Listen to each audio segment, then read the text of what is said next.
Hi, and welcome back to A Window to the North, or welcome if this is your first time. My name is Sarah, and I am an expat. I currently live in Sweden, but am originally from Germany, and have spent the majority of my life, actually by now, living abroad. So I have lived in 7 countries on 3 continents over my lifetimes, and I am passionate and want to, share the enthusiasm for exploring the world through living instead of traveling with all of you. A few weeks ago, I published a video about 7 ways to move abroad, many of which I have actually tried myself. I'll link it up here if you're interested. And one of those ideas was to move abroad as a student, which in my opinion and experience has a lot of benefits and is the topic that I want to talk about today. Before we get into the 7 steps of how to move abroad as a student, let me just quickly point out some of the benefits of choosing that route. Moving abroad as a student oftentimes means that you have an easier time making friends and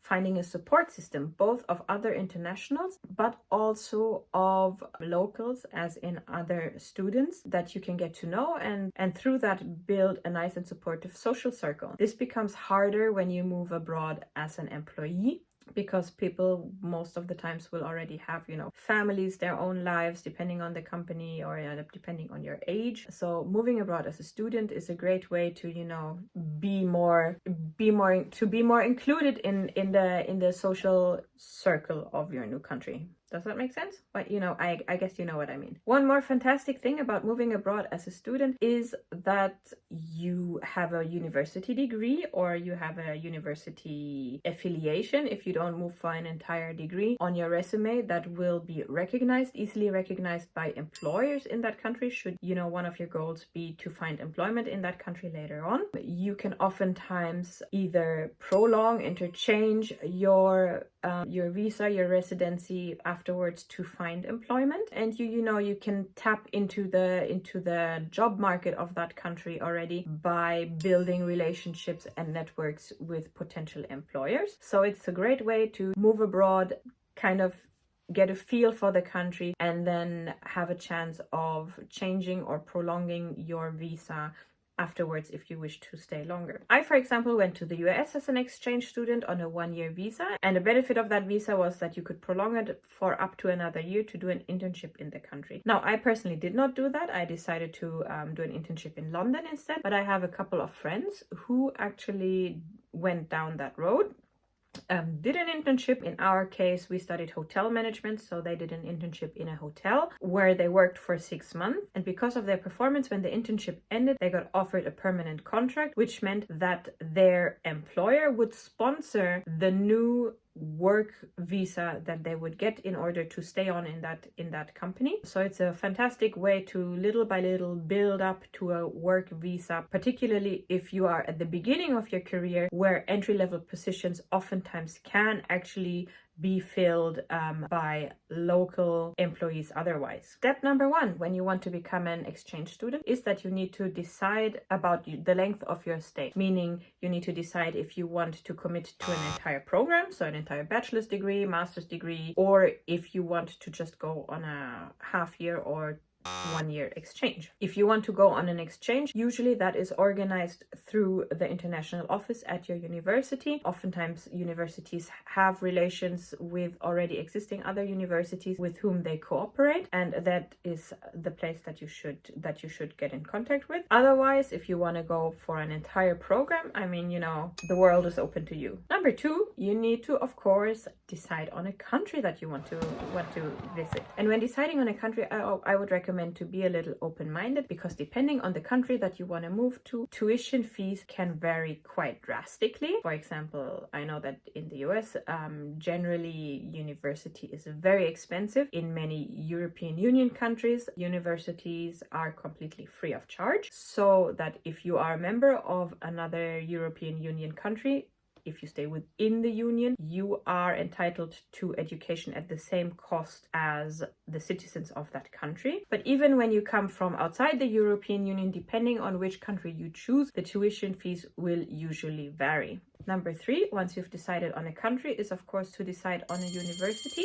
and a town that you would like to study in. Again, here, let me tell you, or let me recommend to you, to proceed with caution. I know when you are planning your new life abroad, moving abroad, it is super exciting, or it sounds super exciting, to choose the metropoles, the cool places of that chosen country. So Berlin, London, Paris, you know, who wouldn't want to live there? But first of all, those universities are usually the hardest to get in because they have the most people that want to go there. Second of all, they tend to be the most expensive, and life in that city also usually is much more expensive than in universities that are in smaller towns. And if you have the ability to work on your student visa, usually it's also harder to find a job because there's, you know, more students, more young people that are taking the jobs that would usually be offered to students. Another benefit of smaller universities in smaller towns is that oftentimes the student community is a lot closer together and, you know, more tight-knit, so it is easier for you to really experience that student life and make meaningful connections with other students. And keep in mind that even if you study at a smaller city or a smaller university, if you really want to move to that metropole and that particular country, there's always the chance for you to afterwards apply for a job or move to a metropole on a work visa. Number 4 is really important, and that is check application requirements, meaning check that your high school diploma, your bachelor's degree, or whatever other qualifications that you have are accepted. Maybe they need to be translated, maybe you need some additional courses. Check what you need to actually apply to that university, and check the deadlines. Oftentimes there are different deadlines for students that either, for example, are from the same country or are from the European Union versus from outside. So really check which application deadlines and which application requirements are the ones that are important for you, so you don't miss out on important dates and then you would have to wait a whole nother year before you could reapply and try to get into that university program again. Number 5, apply. I recommend to apply to 2 to 3 different programs in your chosen country, just to make sure that should you not get into one, you have other options, and figure out how to apply. Here in Sweden, for example, all university applications go via a centralized system, but this could of course differ depending on different countries, if you have to apply to universities directly or again through a centralized system. Usually you will find this information on the university websites. So just Google for, you know, your preferred university that you have chosen and see what requirements you have to fulfill there in order to apply. Next step, let's say you've been accepted. Congratulations. Now, with your acceptance letter, you can go and apply for a visa or residence permit. So with your letter of acceptance, you can now go, oftentimes it would be the embassy of that country, to apply for a visa. So again, requirements differ depending on the country that you choose, but can easily be figured out via Google. And from here on, you will need to figure out what paperwork you need, but usually with at least that acceptance letter, that's the first step. Oftentimes you will also have to provide or prove health insurance. Another really important point here, before you actually go and apply for a visa at an embassy, make sure that you have a passport, and make sure that the passport that you have is valid long enough, because visas, residency permits, and all of that cannot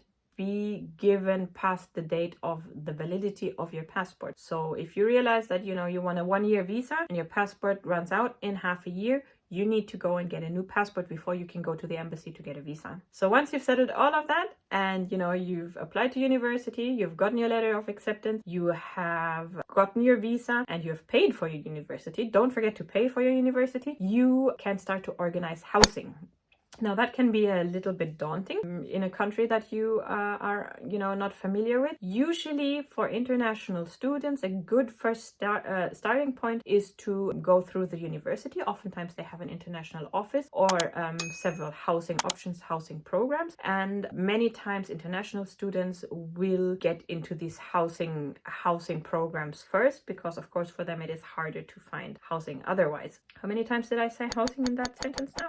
Well, Another option would be to share housing, so to find flatmates, where several students would rent a bigger flat or apartment and then, you know, split the rent and live there together. This would be a great way for you to immediately, you know, make some connections with people, maybe even local people, and build your social network. Particularly if you live with local students, of course, they can show you around, you know, teach you the language and whatnot. So these were my tips of how to move abroad as a student. If you enjoyed them, please give this video a thumbs up, subscribe below, leave me a comment where you would like to move as a student and, you know, what your plans are. I really like to know. I'm always so excited to hear people's plans of moving abroad, and hope I'll see you here in the next week. Bye bye.